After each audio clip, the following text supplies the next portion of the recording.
Hello everyone, welcome back to OCD Recovery. Today, I'm back on the whiteboard. We had some guests coming over, so this is our spare room, which is our office for our business. But I have the bed in here, the nice blow-up mattress we have. And I've been too lazy to move it. But now we're back. I actually have the bed in front of me and the stand is on the bed, which is really funny. So, Rob wanted me to do a video, and I thought, I was sitting in bed last night, and I was thinking about how I wanted to phrase some of these, because when you're going through OCD recovery, I think it's really important the way that when you explain things to people, because there's a lot of times where you could just be defensive and assertive.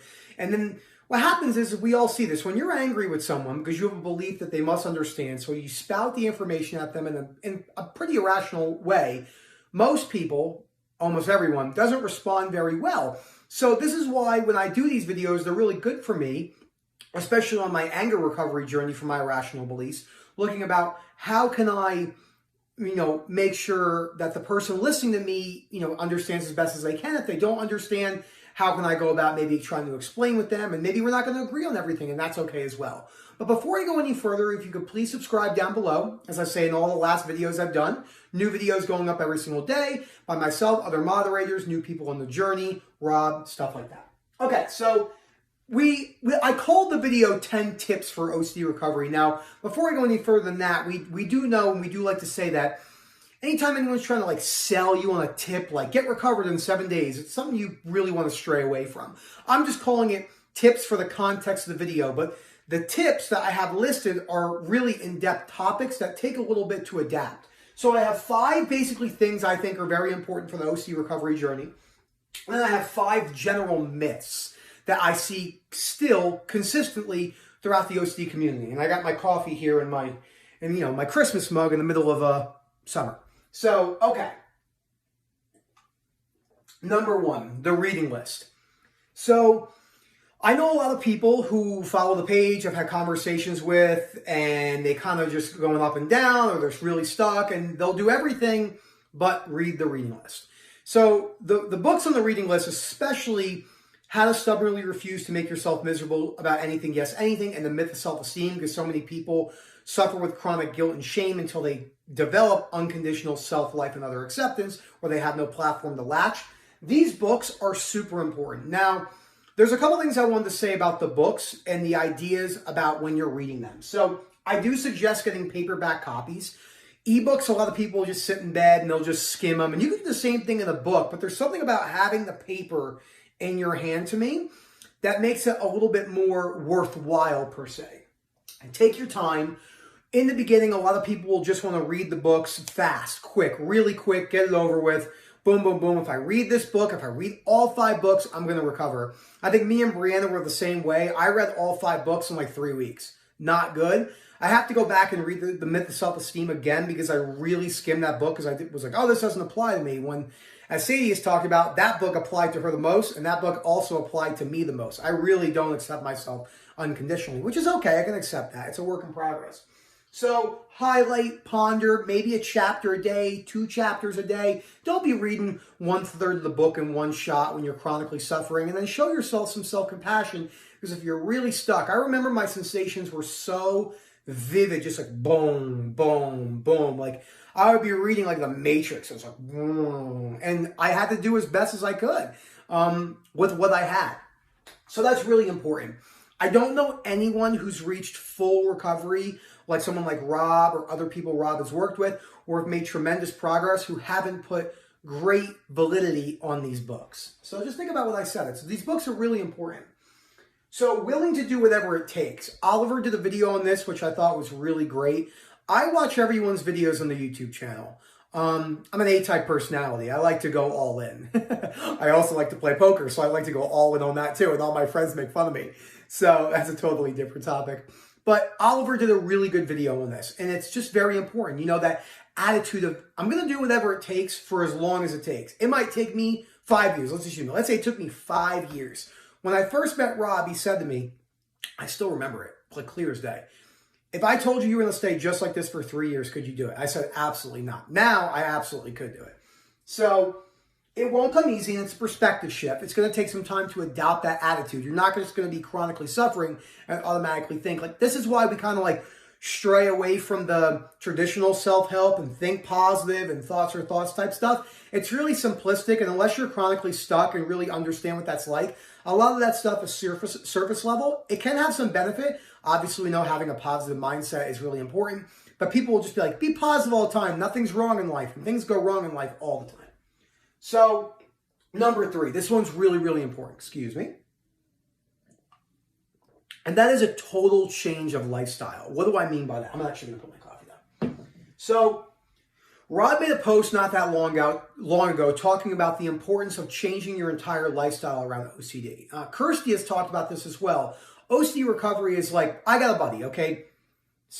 What was it, 3 weeks ago? He's been sober from heroin and Xanax for 10 years. Dead sober, nothing. Not a sip of alcohol, nada. One of my best friends, if not my best friend.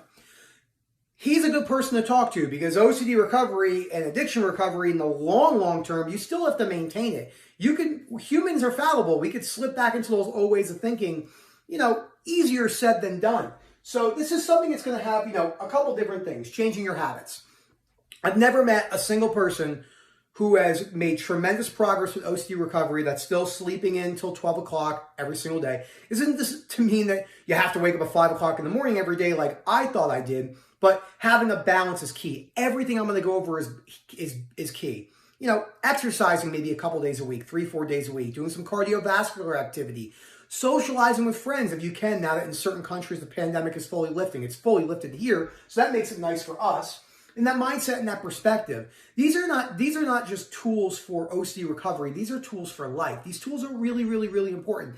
And they can bring you to a place that I'm telling you, I can't tell you what it's like, and you can get there, to see things in a rational sense, but you actually believe it.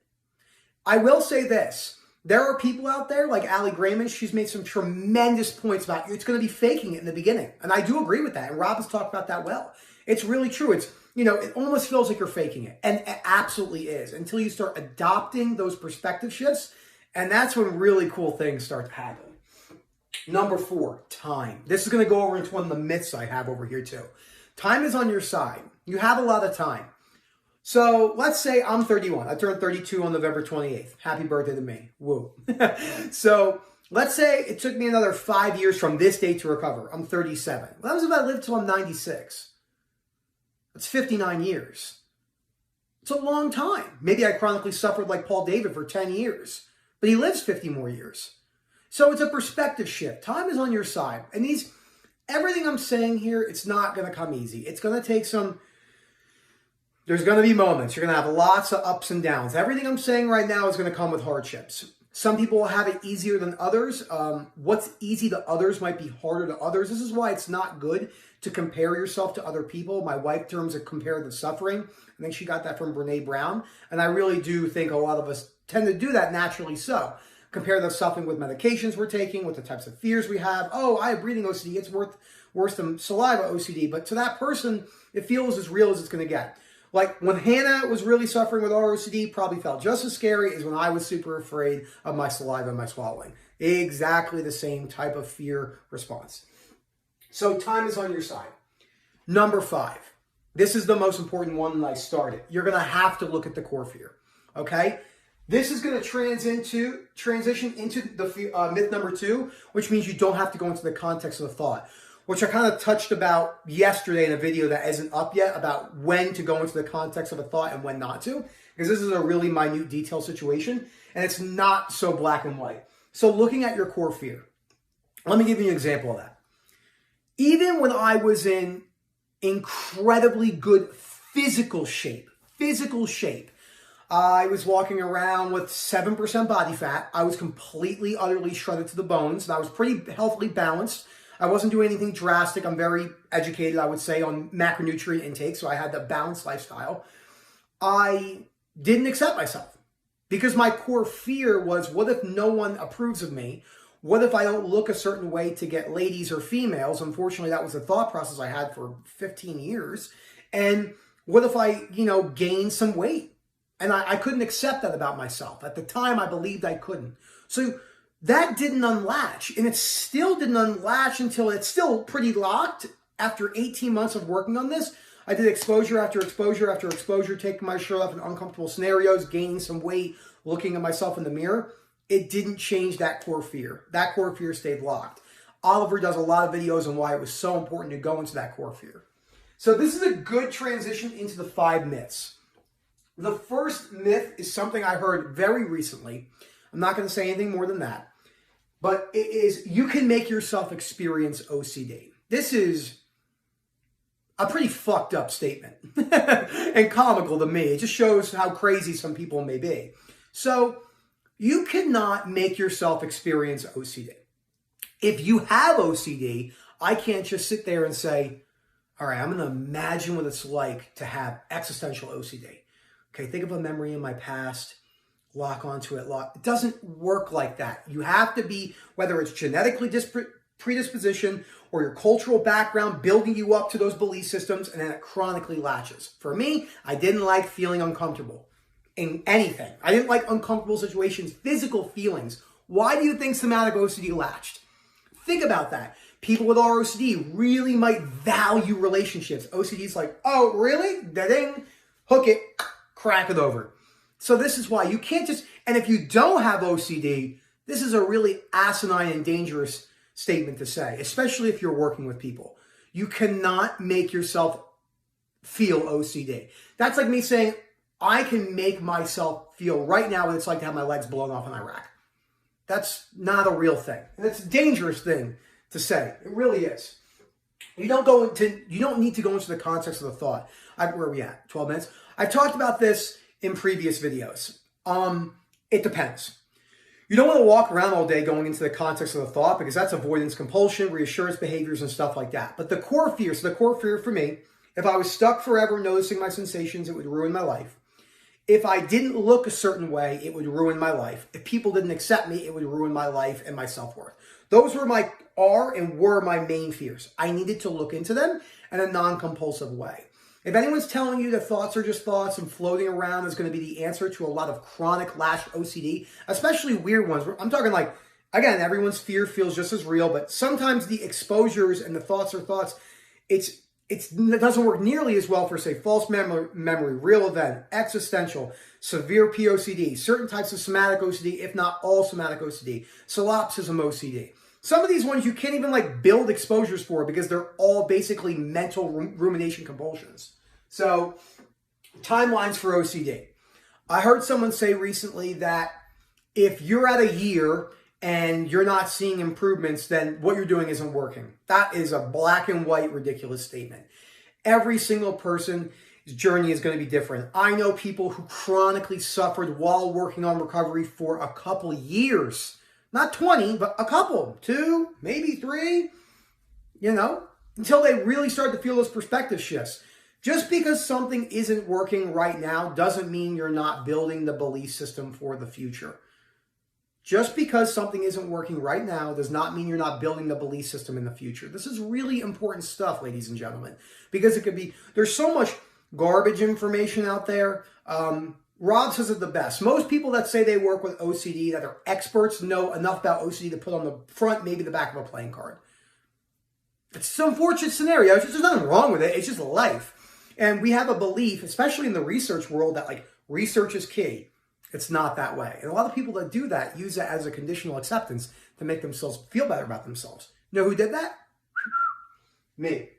So coasting is recovery. Coasting is really important, but coasting is not recovery. So what is coasting? Coasting might be you've been working on recovery for 2.5 years. You're really, really, really in a good spot. And then you get a really bad spike. It happens. Some people might get a spike 3 years, and who knows? But we coast because we get comfortable with where we are. We stop pushing ourselves to where we probably need to be to get that relief. And that's okay. We all do that. I have to stop eating almonds before I make these videos. And they're all stuck in my teeth, and I'm like, So, but yeah, it's only part of the journey, but it's not the entire journey. And that's really important to discuss because a lot of people will get stuck on that. They think it's the entire journey when it's not. Number 5, and the last one. Exposures can never be a compulsion. I have a friend whose therapist told them this, that exposures can never be a compulsion. Just do more exposures, more exposures. Oliver's talked about them just throwing him more exposures, more exposures. There comes to a point, like with me, right? I exposed myself to all the things I thought I was afraid of. Taking my shirt off in scenarios when I didn't have a pump in the gym and doing stuff like that. The reality is that that didn't lead me to where I needed to be. I needed to look at my core fear. My core fear was not, I only accepted myself purely conditionally, no matter what I looked like. It was just pure conditional. And I still have work to do, but I at least realize that now. There's no more exposures I need to do. I've put myself in every uncomfortable body image sensation, posted pictures, everyone's always like, I see people, like I saw it last night on the NHL draft. I saw these girls in the background. They were like posing like this. There's nothing inherently wrong with that, but you're accepting yourself conditionally, more than likely. Especially if you don't know these tools. And you're not setting yourself up for a good psychological background in the future. This could be a really big problem. We have such a materialistic world. We judge people's character. They are a good person because they're in shape. I'm going to be making literally like an hour-long video on body dysmorphia and fear of body image stuff because it is so rampant and it is not talked about nearly at the way it could be talked about. So yeah, exposures can definitely become compulsive. If you're doing them and you think you are, you're like, I've done exposures for an extended period of time, I'm not seeing the relief I want to see, you might be chasing those exposures. This is why looking at the core fear is so important. So that's that, guys. Can't make yourself experience OCD. You don't need to, you do need to go into the context of the fear if it's your core fear. Timelines for OCD are really, really garbage. Coasting is not recovery, even though it's part of recovery at times. And exposures can 100% be compulsive. And again, over here, the reading list, needing to do whatever it takes, changing your lifestyle. Sorry, my video cut off on me for some odd reason. So, like we said, the reading list, willing to do whatever it takes, totally changing your lifestyle, the time it's going to take and looking into the core fears. Everything we talked about today is really, really important. This is a brief overview. I highly suggest being a member of this channel, subscribe to it. Lots of great information, like I said. Thank you so much for watching, and have a great day.